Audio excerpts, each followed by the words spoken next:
আসসালামু আলাইকুম বন্ধুরা, কেমন আছেন সবাই? আশা করছি সকলেই ভালো আছেন আর সুস্থও আছেন। আর আমিও ভালো আছি, আমার পরিবারও ভালো আছে। সুক্তার লাইফস্টাইলে আরও একটি নতুন ব্লগে সকলকে জানাই ওয়েলকাম। আজ শুক্রবার বিকাল ঠিক 5টা বাজে। এখন থেকে সাথে নিয়ে আপনাদের ব্লগটি স্টার্ট করলাম। সকালের দিকে একদম সময় পাইনি, তাই ব্লগটি স্টার্ট করা হয়নি। আর এখন সময় পেয়েছি, ভাবলাম না বেকার বসে আছি তো ব্লগটা স্টার্ট করি। ভাবছিলাম করব না, এটাই ভাবতে আবার ভাবলাম যে না, কোনো কিছু না আপনাদের সঙ্গে শেয়ার করলে আমার ভালো লাগে না। ঠিক তো প্রতিদিন যেন আপনাদের সঙ্গে গল্প করতে ইচ্ছা করে বা শেয়ার করতেও ইচ্ছা করে। আর এখন সন্ধেবেলা, তাই ভাবলাম যে না আগে গ্রিন টি নিয়ে নিই।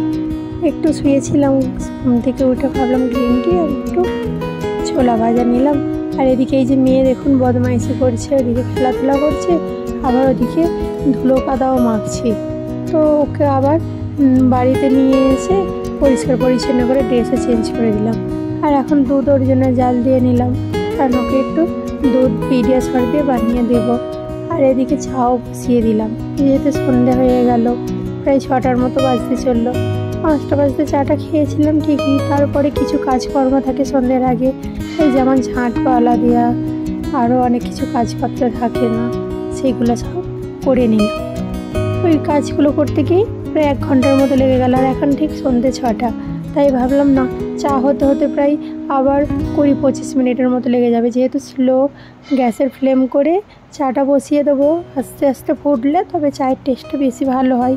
তাই ভাবলাম যেহেতু 20-25 মিনিট চা হতেই লেগে যাবে, তো চাটা বসিয়ে দিয়ে আস্তে আস্তে ধীরে ধীরে হতে থাক। চা বসিয়ে দিয়ে এবার ভাবছি যে না বাসনপত্র কিছুটা হয়েছে, ওইগুলোও ধুয়ে নেব। ছেলে স্কুল থেকে টিফিন নিয়ে এসেছে, সেগুলোও ধোয়া হয়নি, ধুয়ে নেব। আর বিকালের দিকে কিছু কাপড়ও আছে, আবার ওইগুলোও ধুয়ে দেবো। ছেলে মেয়ের জন্য তো কোনো খাবার করতে হবে না, কারণ আজকে মেয়ে ভীষণ বায়না ধরেছে যে আমার জন্য পিৎজা নিয়ে আসবে, কেক নিয়ে আসবে। তো তাই ওনাদের জন্যে কেক নিয়ে এসেছে, ওর পাপা নিয়ে এসেছে। আর এই যে কেক এখন দুজনকে একটা করে দিচ্ছি। পিৎজাটা অলরেডি দুজন মিলে অর্ধেক করে খেয়ে নিয়েছে। এখন কেকটা দিয়ে নিচ্ছি। কেকটা দিয়ে দিলে ওরা খেয়ে নিলে পেটটা ভরে যাবে, সেরকম কিছু খাবে না। আর রাত্রে অল্প করে একটু করে ভাত খেয়ে নেবে, নিলেই হয়ে যাবে। তো অতটাও আর টেনশন করছি না ওদের কী খেতে দেবো না দেবো। আর ওই যে পিৎজা কিছুটা রেখে দিয়েছিল। আর এখন দেখুন এদিকে পড়াশোনা করছে না, এদিকে খেতে দিয়েছি বলে মোবাইলে কার্টুন চালিয়ে কার্টুন দেখছে আর খাচ্ছে খাক। আমি ভাবলাম যে না আমার কাজকর্মগুলো দিকে খেতে দিয়েছি, ওর দাদা খাচ্ছে যেহেতু মেয়ে খেয়ে নেবে, অতটাও আর বায়না করবে না, এই দিক ওদিকও করবে না। দাদার সঙ্গে বসে ঠিক যদি কেউ খায় দেখলে, তাহলে বাচ্চারা দেখবেন ঠিক এইভাবেই খায়। যদি পাশে কেউ খাচ্ছে দেখে তো ওর আগে খাওয়া হয়ে যাচ্ছে, আমিও আগে খাবো, এইভাবে বাচ্চারা দেখবেন যে খেয়ে নেয়। বাড়িতে যদি 2টো বাচ্চা থাকে তাহলে খাওয়ার নিয়ে ঝামেলা হতে হয় না, কারণ ও দেখছে যে খাচ্ছে, যখন বড়রা যদি কেউ খায় তো ছোটরা দেখলে খেয়েও নেয়। এইভাবে আমরাও দেখি যে না ও এই কাজটা করছে, আমরা বড়রাও তো এটাই দেখি। দেখবেন যে আশেপাশের বাড়িতে দেখছি যে ও ঘরদোরগুলো ভালোভাবে গুছিয়ে রেখে দিয়েছে, তো দেখলাম যে ও করছে যখন, তাহলে আমিও এরকমভাবে করে রাখি। তো এইভাবে পজিটিভিটি আমাদের মধ্যে বাড়ে। তো সেই রকম পাশের মানুষগুলো যদি সেই রকম ভালো পজিটিভিটি ছড়াই, তো আমরাও দেখবেন যে তাদের দেখে আমরাও এক্সপায়ার হই। আর মনে হয় ও যদি করতে পারে এই কাজটা, ও যদি এইরকমভাবে করে রাখতে পারে, আমি কেন পারবো না, আমিও পারবো। সত্যিকারে এইরকম আমার এক বান্ধবী ছিল ছোটোবেলায়, দেখছিলাম সে বাড়ির সব কাজকর্মগুলো করছে। তো সে করছে দেখে এসে, তখন আমি ক্লাস 5 বা 6-এ পড়ি, এরকমই হবে। দেখে এসে আমিও ঘরে ভাবলাম যে না আজকে মায়ের হাতে এই কাজগুলো করে দেবো বলে আমিও গুছাচ্ছিলাম, জামা কাপড় ধুলাম। তার দেখে তো আমার এই কথাটা সব সময় মনে পড়ে যে না কাউকে দেখে আমরাও এক্সপায়ার হই, আমরাও আমাদের সেই পজিটিভিটিগুলো আমরাও ছড়াই। তো এইভাবে আমরাও যদি এরকম পজিটিভিটি আপনাদের সামনে ছড়িয়ে দিই, কাজকর্মের সাহায্যে পরিপাটি করে যদি কাজকর্মগুলো দেখাই বা করে থাকি, এগুলো দেখলে সকলের অনেকেরই মোটিভেশান হতে পারে। বা মোটিভেশন বাড়তেও পারে যে না সত্যি আমরাও এইভাবে ঠিক গুছিয়ে করতে পারি। তো এইভাবে আপনাদের সঙ্গে শেয়ার করি, যেহেতু আমি এখানে একা থাকি, কারোর সঙ্গে শেয়ার করতে পারি না। মা বোনের সঙ্গে কতই বা ফোনে কথা বলবো, ফোনে তো কথা বলি কিন্তু সারাক্ষণ তো সবাইরই সংসার আছে, আর কথা বলতে পারবো না। কিন্তু আমারও তো ইচ্ছা করে কারোর সঙ্গে গল্প করার।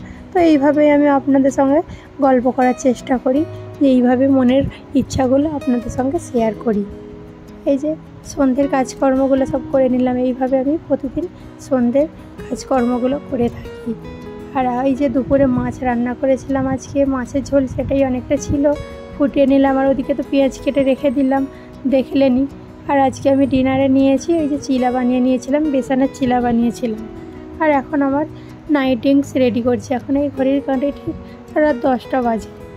তো ভাবলাম যে না নাইটিংসও ওইদিকে বসিয়ে দিয়েছি, আর ওদিকে আজকে সিম রান্না করেছিলাম। এই সিম রান্না করতে গিয়ে আজ দুপুরে একটা কাণ্ড ঘটিয়ে বসে আছি জানেন। আর রান্না হয়ে গেছে অর্ধেকটা, আর দেখছি যে কেমন একটা কালার হয়ে আছে সাদা সাদা। ভাবছি যে কী মিস্টেক করেছি, ভাবছি যে কোনো একটা তো মিস্টেক হয়েছে। তারপরে অনেকক্ষণ পর ভেবে ভাবলাম যে না, ওর মধ্যে কী কাণ্ড ঘটিয়ে বসে আছি জানেন, হলুদ দিইনি, রান্না করে নিয়েছি।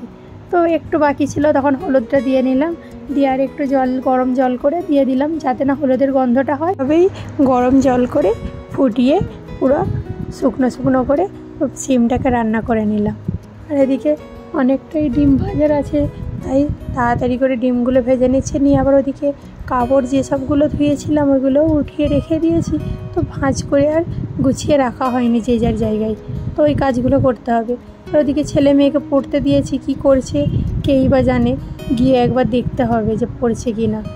এদিকে কাজকর্মগুলো করে নিয়েছি, এবারে 10টা বাজতে চললো। ভাবলাম যে না পড়া একটু ধরেও নিলাম, দেখলাম যে একটু ঠিকঠাকই করেছে। আর তেলেগু তো পড়া আমি কিছুই পারি না, তো আমার ওই কানের ওপর দিয়ে, চোখের ওপর দিয়ে, নাকের ওপর দিয়ে চলে যায় পড়াগুলো, আর কিছুই আমি বুঝতেও পারি না, সব নাকের ডগা দিয়েও চলে যায়। আর বিছানপত্রগুলো এই বেড ঝাড়ুটা নিয়ে এসেছিলো আপনার দাদা, যেদিনে চেয়ার নিয়ে এসেছিলো, টেবিল নিয়ে এসেছিলো, ওই দিনেই নিয়ে এসেছিলো। ওনাকে বলেছিলাম নিয়ে এসেছি। আর এদিকে বিছানাপত্রগুলো করে নিচ্ছি, ছেলে মেয়েকে আগে শুতে দেবো। না বিছানাপত্রগুলো রেডি করে রাখলে ওরা খুব বদমাইশি করবে, লাইটটা যদি বন্ধ করে দিই তাহলে হয়তো ঘুমিয়েও পড়তে পারে। আর এখন কাপড়গুলো সব ভাঁজ করে গুছিয়ে নিচ্ছি। আর হ্যাঁ, যেসব বন্ধুরা আমার ভিডিও প্রতিদিন দেখছেন অথচ কমেন্ট করে হয়ে উঠছে না, তো আপনারা একটা লাইক করে দেবেন। আর যারা এখনও পর্যন্ত আমার চ্যানেলটি সাবস্ক্রাইব করেননি, ভিডিও দেখছেন, তো আমার চ্যানেলটি সাবস্ক্রাইব করার অনুরোধ রইল। আমাকে সাপোর্ট করুন বন্ধুরা, প্লিজ। আর কাজকর্মগুলো এইভাবেই আমি সন্ধ্যের কাজকর্মগুলো গুছিয়ে করে থাকি। তো যে যার জায়গায় মেয়ের একটা তাকে রাখি, ছেলের একটা তাকে রাখি, একটা আমার রাখি, একটা ওর পাপার তাকে রাখি। তো এইভাবে কাপড়গুলো গুছিয়ে রাখি, কারণ এক জায়গায় যদি রাখি তাহলে খুঁজে পাওয়া যাবে না। তো প্যান্ট এক জায়গায় রাখি, শার্ট এক জায়গায় রাখি, টি শার্ট এক জায়গায় রাখি, আমারও এরকম করেই গুছিয়ে রাখি। একদিকে নাইটিগুলো সব গুছিয়ে রাখি, একদিকে ড্রেসগুলো গুছিয়ে রাখি, একদিকে বিছানার চাদরপত্রগুলো সব গুছিয়ে রেখে দিই। তো এইভাবেই সবগুলো গুছিয়ে পরিপাটি করে আমি রাখি, যাতে নিতেও সুবিধা হয়।